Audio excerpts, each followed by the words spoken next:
একটা এমএলএর অফিসে কিভাবে ঢুকতে হয় জানো না?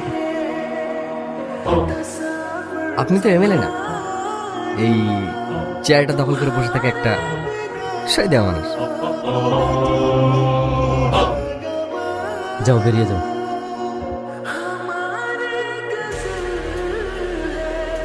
এটা ছেলে মানুষই করা যায় না।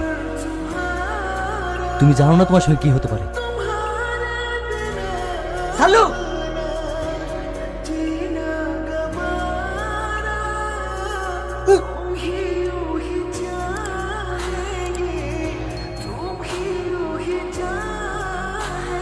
শিট।